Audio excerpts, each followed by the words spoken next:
तो फिर तुमने अपने शौहर को उस चीज की इजाजत क्यों दी जो कोई औरत बर्दाश्त नहीं कर सकती?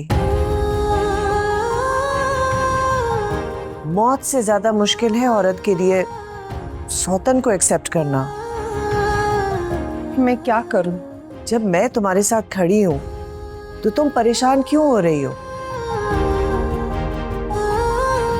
तुम क्यों अपने आप को कमजोर जाहिर कर रही हो कि कोई तुमसे तुम्हारा शौहर छीन ले? आशिर की खातिर। अगर उन्हें उनकी मोहब्बत मिल सकती है तो फिर मैं उसके बीच में रुकावट नहीं बनना चाहती। ठीक है, फिर तुम्हें भी तुम्हारी मोहब्बत मिलनी चाहिए। आप क्या कह रही हैं आंटी? मेरे लिए मेरा सब कुछ आशिर है, मेरा यकीन करें आप। बतूल, मुझे तुमसे इस बेवकूफी की उम्मीद नहीं थी। तुम एक तरफ तो कह रही हो कि तुम्हें आशिर के सिवा कुछ नहीं चाहिए और दूसरी तरफ तुम उसे किसी और को दे रही हो। और सुन लो, मैं आशिर को सिर्फ इस सूरत में दूसरी शादी की इजाजत दूंगी कि तुम्हें भी तुम्हारी मोहब्बत मिले।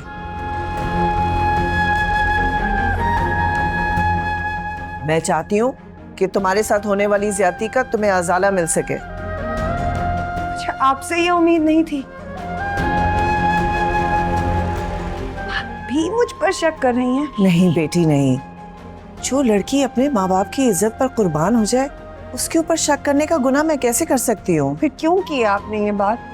सिर्फ इसलिए कि अगर तुम्हारे साथ जाने अनजाने में कोई ज्यादती हुई है तो उसका अजाला हो सके। मैं आशिर को सिर्फ और सिर्फ उस वक्त दूसरी शादी की इजाजत दूंगी अगर उसमें तुम्हारा कोई फायदा हो, वरना बिल्कुल नहीं।